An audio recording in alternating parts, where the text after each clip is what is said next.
Mais au cas où les ennemis fuient et sont sur le sol rwandais, on doit les poursuivre jusque dans leur dernier retranchement au Rwanda. Il faut amener la guerre là-bas. Et je vais vous dire une chose, à la fin de la journée, nous devons avoir comme objectif de dénicher le mal là où il se trouve. Le mal aujourd'hui, c'est Paul Kagame. Il faut aller capturer Paul Kagame, le ramener ici et le juger en République démocratique du Congo pour que nous puissions avoir donc la paix et la paix pour toujours. Mais chaque fois que nous allons nous arrêter aux frontières, il va sentir qu'il n'est pas menacé. Et il va revenir avec ces aventuriers-là pour semer de l'insécurité sur notre territoire national. Mais eux, ils veulent les consignes en entrant sur le territoire congolais. Œil pour œil, dent pour dent. Info 243 au cœur de l'actualité. Très heureux de vous retrouver, mesdames et messieurs. Bienvenue dans cette nouvelle édition des questions d'actualité avec un invité. Chaque semaine, nous décryptons question pour nous de vous amener au cœur des questions d'actualité et certains éclaircissements. Mesdames et messieurs, aujourd'hui, nous recevons pour vous, pour la deuxième fois, Dr Noël Tiani. Il était candidat à la présidentielle de 2018. Monsieur Noël Tiani, bonjour et bienvenue. Bonjour, merci de me recevoir ici. Alors parlons directement de cette situation qui fâche, la situation sécuritaire à l'est de la République démocratique du Congo. Que pensez-vous de cette situation qui prévaut à l'est de la République? Moi, je crois que le masque est tombé. Depuis très longtemps, la communauté internationale et même les autorités congolaises ont été complices de ce qui s'est passé à l'est de la RDC. Vous vous rappelez bien que sous le régime de M. Joseph Kabila, pendant toutes les années qu'il a été là, il n'a jamais désigné le Rwanda comme étant un pays agresseur. Bien au contraire, il y a eu des militaires rwandais qui sont venus et à qui on a donné des responsabilités importantes dans notre armée et qui ont même occupé des portions de terres congolaises. Très ouvertement. Vous vous rappelez le monsieur qu'on a appelé Bosco Tanganda, c'était littéralement un autre chef militaire qui dirigeait des grandes portions de territoire congolais à l'est de la République. Il a fallu qu'il puisse être mis en accusation et qu'il fuit lui-même pour se livrer auprès des autorités de la Cour pénale internationale. Donc aujourd'hui, le masque est tombé. Pourquoi? Parce que l'armée congolaise a capturé des militaires rwandais sur le sol congolais qui prétendaient être des rebelles du M23. On a trouvé que ce sont des Rwandais. En réalité, ce sont des Rwandais. Tous ces gens-là sont des Rwandais. Vous vous rappelez, M. Laurent Désiré Kabila disait à l'époque, vous voulez que je vous dise ça en quelle langue? Ces gens-là, ce ne sont pas des rebelles, ce sont des Rwandais. Donc aujourd'hui, le masque est tombé. Nous sommes devant la réalité. Que faire maintenant pour finir avec cette rébellion ou ces rébellions répétitives qui sont entretenues par Paul Kagame et le Rwanda pour déstabiliser l'Est de la RDC, déstabilisation destinée à créer ce climat d'insécurité qui leur permette d'exploiter les ressources naturelles et de soi-disant dire que le Rwanda connaît une croissance économique vertigineuse, croissance économique qui est appuyée par le vol des minéraux de la RDC. Donc aujourd'hui, le peuple congolais semble être mobilisé comme un seul homme. Nous devons appuyer nos FRDC pour qu'on puisse terminer ces aventures rwandaises avec la force. Il n'y a que la guerre qui pourra nous permettre, nous, Congolais, de nous libérer donc de ces Rwandais. Face à cette situation, le président de la République apparemment opte pour l'option diplomatique. Selon vous, entre l'option diplomatique et militaire, actuellement, pour se faire respecter et imposer la paix à la partie est de la République démocratique du Congo, soit à l'intégrité de notre pays, quelle option est favorable? Il ne faut pas oublier la diplomatie ou le dialogue. Et surtout lorsque cette diplomatie elle est conduite à travers des organisations internationales ou bien d'autres pays à qui nous pouvons faire confiance. Mais il ne faut pas oublier à qui nous avons affaire. Nous avons affaire à un peuple qui est hypocrite. Les Rwandais sont des hypocrites. Paul Kagame, c'est un hypocrite, c'est un menteur qui ment à la communauté internationale continuellement qu'il vient en RDC pour pouvoir poursuivre les rebelles Hutus. Nous, on n'a plus ce problème-là. Et qui prétend aussi, qui est menteur, qui prétend que les rébellions qui se passent à l'est de la République sont entretenues par des Congolais. Nous savons que ce n'est pas vrai. Ce sont des Rwandais que lui, il sponsorise. Et je vais vous donner la preuve qu'il sponsorise donc les rébellions. Vous savez, tous les groupes rebelles qui ont commencé à l'est de la République, le CNDP de Nkunda Batouare, le RCD Goma, le soi-disant M23, chaque fois qu'on les a battus en brèche, ils fuient, ces militaires-là, ils vont se réfugier où? Au Rwanda. Et ils vivent en paix là-bas, ils se reconstituent et ils reviennent pour attaquer encore. Mais nous sommes un pays naïf. Moi, je vais vous dire une chose. Si je suis président de la République démocratique du Congo aujourd'hui, qu'allez-vous faire? Je ne veux pas m'arrêter aux frontières de la RDC. Nous allons poursuivre ces rebelles-là juste dans leur dernier retranchement au Rwanda. Mais ça va à la violation de consignes, des accords internationaux. Mais eux, ils violent les consignes en entrant sur le territoire congolais. Œil pour œil, dent pour dent.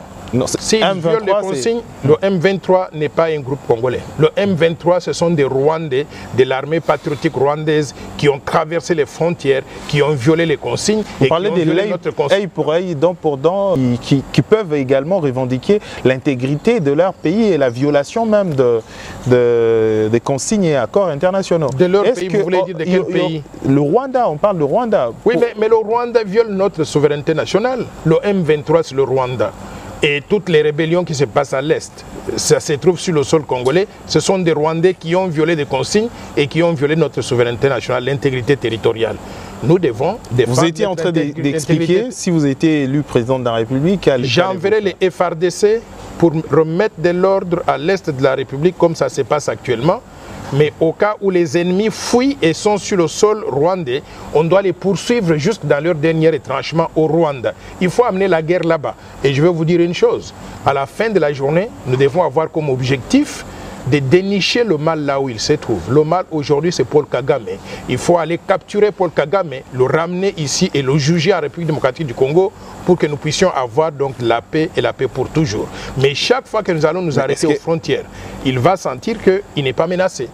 Et il va revenir avec ces aventuriers-là pour semer de l'insécurité sur notre territoire national. Comment vous justifiez cela? Capturer un président en fonction et puis le ramener ici pour le juger? Non, lorsque les intérêts de la RDC sont menacés, nous devons les défendre. Et je vais vous donner un exemple, que ça, ce ne serait pas le premier cas où un pays est allé capturer un président étranger pour le ramener et le juger pour atteinte à la sûreté de l'État. Vous vous rappelez les États-Unis d'Amérique avec Manuel Noriega, qui était le président du Panama.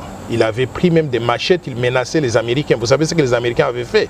Ils sont allés au Panama, ils ont poursuivi Manuel Noriega, on l'a capturé, on l'a ramené vivant, on l'a mis en prison à Miami. Il vient de mourir il n'y a pas longtemps. Donc ce ne serait pas la première occasion, le premier incident d'un pays qui va poursuivre un président étranger qui cause de l'insécurité donc sur son territoire.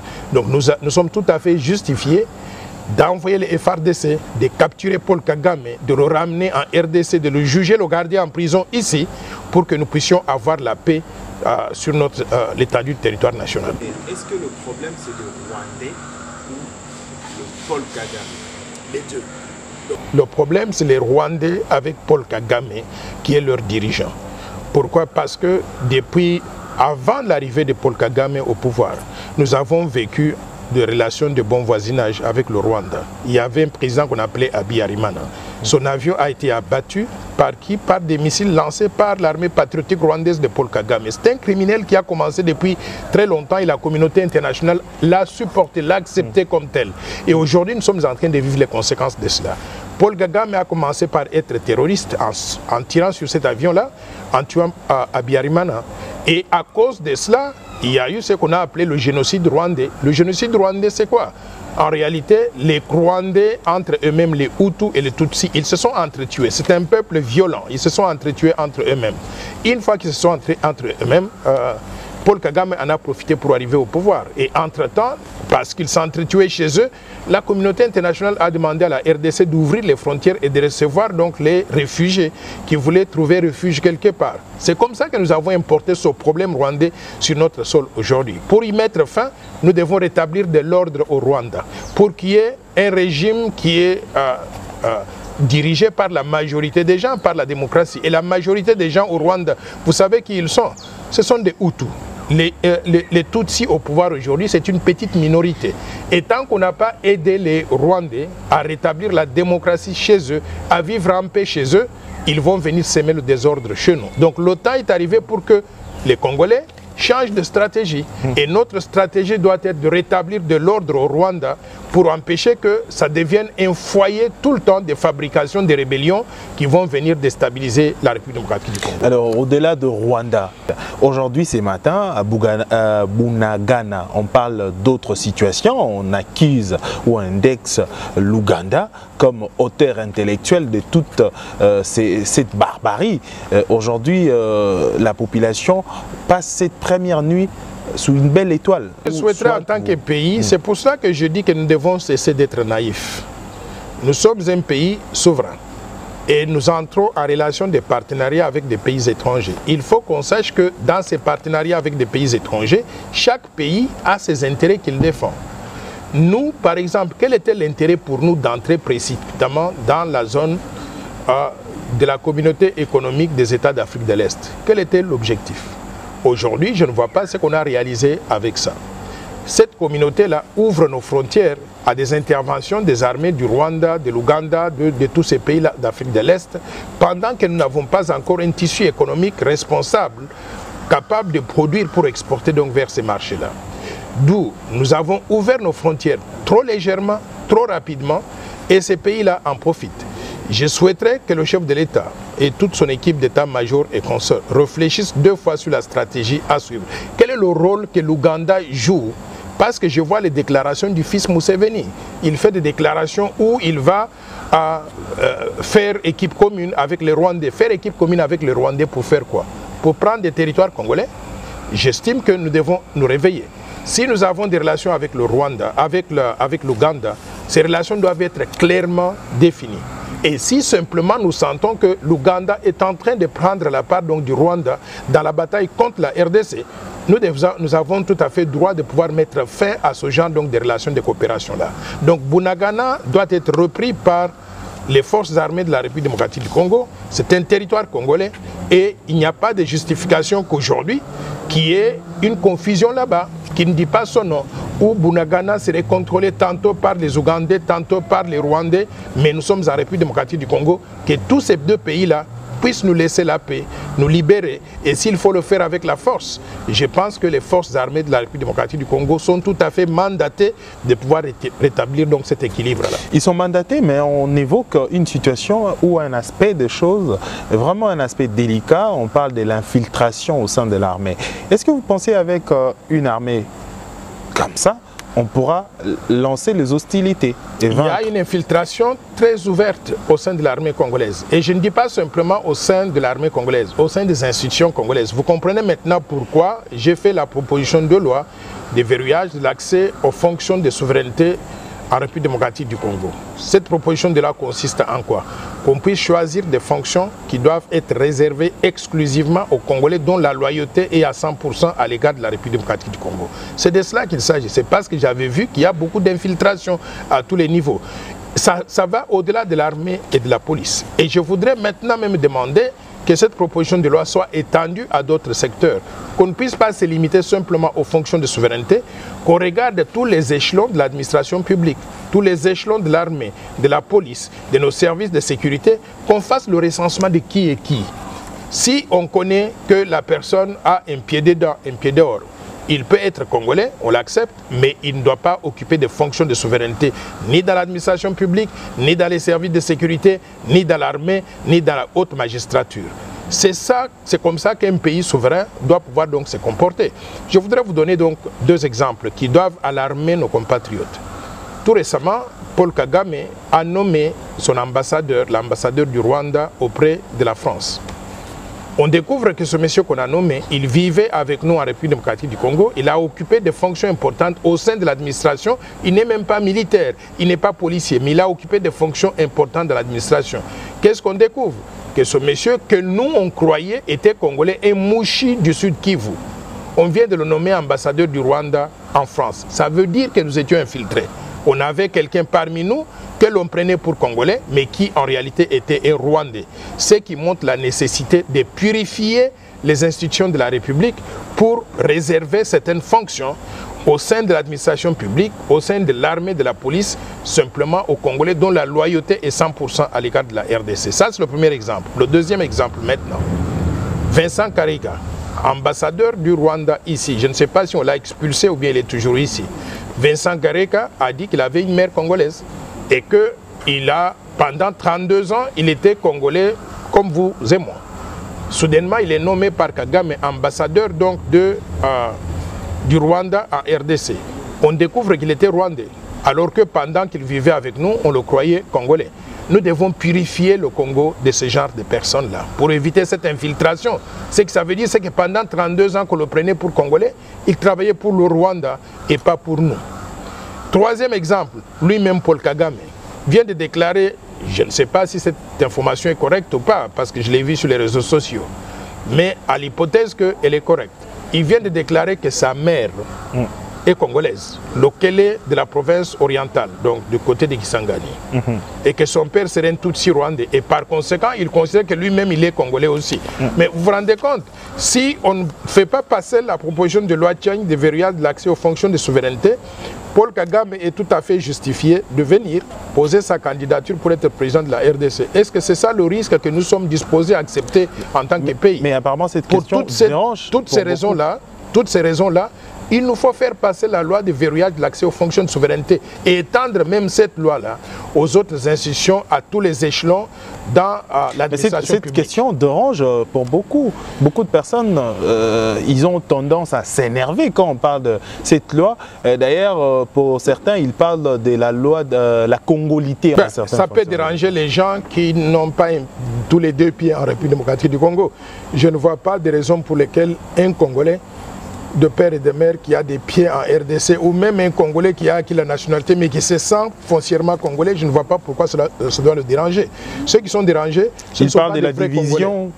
Ce ne sont pas des vrais Congolais. Certains y sont visés. Je vais vous dire une chose. Déjà, l'utilisation du mot congolité montre bien qu'ils ne comprennent pas de quoi il s'agit. La congolité, on l'a créée. On a créé cette terminologie-là pour faire allusion à l'ivoirité. L'ivoirité, c'était le refus de reconnaître la nationalité ivoirienne aux Ivoiriens originaires du nord de la Côte d'Ivoire, sous prétexte qu'ils étaient des Burkinabés. Nous, on n'a pas un problème similaire en République démocratique du Congo. Il n'y a pas de Congolais à qui nous refusons la nationalité. Nous sommes très généreux, on accepte tout le monde. Vous êtes des pères ou des mères, on vous accepte, vous êtes Congolais. Vous n'avez pas de parents congolais, vous vous retrouvez sur le sol congolais, vous avez opté pour la nationalité congolaise, on vous accepte comme Congolais. Alors, maintenant, nous voulons simplement faire la distinction entre ce que tous les Congolais peuvent faire et ce que quelques Congolais peuvent faire parce que ce sont des ayants droit. Les ayants droit, ce sont ceux qui sont des pères et des mères congolais. Les autres, on les accepte, ce sont nos compatriotes. Ils peuvent tout faire, sauf toucher à ces fonctions de souveraineté. Et je voudrais vous dire qu'on n'est pas le seul pays du monde à adopter une loi de ce genre-là. Les États-Unis d'Amérique, ils ont 350 millions d'habitants. Sur les 350 millions d'habitants, au moins 100 millions d'habitants ne sont pas éligibles pour des fonctions de souveraineté. 100 millions, vous vous rendez compte? Nous parlons ici de 100 postes, mais 100 millions d'habitants, parmi lesquels on trouvera les Henry Kissinger, les Madeleine Albright, les Arnold Schwarzenegger, tous ces gens-là ne peuvent pas prétendre aux fonctions de souveraineté. Pourquoi? Parce qu'ils ne sont pas nés sur le sol américain. Je voudrais vous donner le cas de la Zambie ici à côté. C'est le droit du sol. Oui, mais le droit du sol, c'est différent avec nous. Nous avons ici la paternité qui est transmise par le sang. Il faut bien qu'on puisse comprendre ça. Maintenant, regardons le pays à côté ici, la Zambie. La Zambie avait une constitution aveugle comme celle que nous avons aujourd'hui. Ils se sont retrouvés un jour avec un président de la République qui était le vice-président, qui a assumé la présidence temporaire. C'était un blanc écossais. Les Zambiens ont dit, tiens, comment ça nous est arrivé? Ils ont changé la constitution. Aujourd'hui, pour être candidat à la présidence de la République en Zambie, il faut être zambien de nationalité, mais avec les deux parents qui sont zambiens jusqu'à une certaine génération. C'est ça que nous voulons mettre en place aussi comme loi dans notre pays, pour nous assurer que ce pays de Patrice Lumumba, et pour lequel Patrice Emery Lumumba a donné de sa vie, et tant d'autres martyrs de l'indépendance, pour connaître la souveraineté. La souveraineté voulait dire la gestion du Congo par les Congolais, pas la gestion du Congo par des gens qui ont un pied dedans, un pied dehors. En 1960, lorsque les Belges donnaient l'indépendance aux Congolais, ils n'ont pas choisi parmi les enfants métis. J'ai vu une association là qui réclame donc des droits pour être reconnus comme des Belges. Alors, ils n'ont pas choisi parmi ces enfants métis qu'ils ont fabriqués, qu'ils ont laissés ici, l'un d'entre eux pour lui remettre le pouvoir. Ils ont choisi parmi les Congolais, de souche, des pères et des mères, qui pouvaient représenter la RDC. C'est comme ça que Joseph Kasavubu et tous les autres qui se sont suivis sont arrivés au pouvoir. Donc, ne perdons pas cet élan-là pour que 62 ans plus tard, on puisse basculer le Congo sous le contrôle donc des gens dont la loyauté est tout à fait confuse, qui n'est pas claire, qui ne pourrait pas défendre les intérêts de la RDC à 100%. Professeur et docteur Noël Tiani Mwadiamvita, merci pour votre disponibilité. Nous sommes arrivés à la fin de notre édition. Vous avez un dernier mot à dire aux téléspectateurs? Je voudrais dire merci aux téléspectateurs et surtout, je voudrais dire merci à tous ceux qui nous ont soutenus dans les efforts que nous menons pour faire passer cette proposition de loi. Mais nos activités sont arrivées à un point tel qu'on a besoin des contributions de chacun. Il faudrait que vous puissiez nous soutenir pour qu'on continue à mener cette bataille-là, qu'on amène la bataille dans toutes les universités, dans toutes les provinces, ainsi de suite. Pour cela, je vous demande vos contributions financières, dans la limite du possible. On ne vous demande pas des millions. Si vous avez 10 $, envoyez, 5 $, envoyez. Vous envoyez où? Voici les comptes M-Pesa, plus 243 82 00 00 988, ou bien le compte Orange Money, plus 243 85 210 22 22. Toute contribution financière sera appréciée et nous allons utiliser cet argent-là.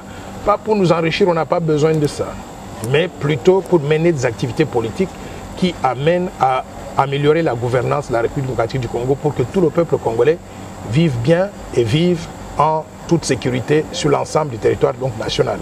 Encore une fois, merci beaucoup de m'avoir donné cette opportunité de m'adresser à nos compatriotes.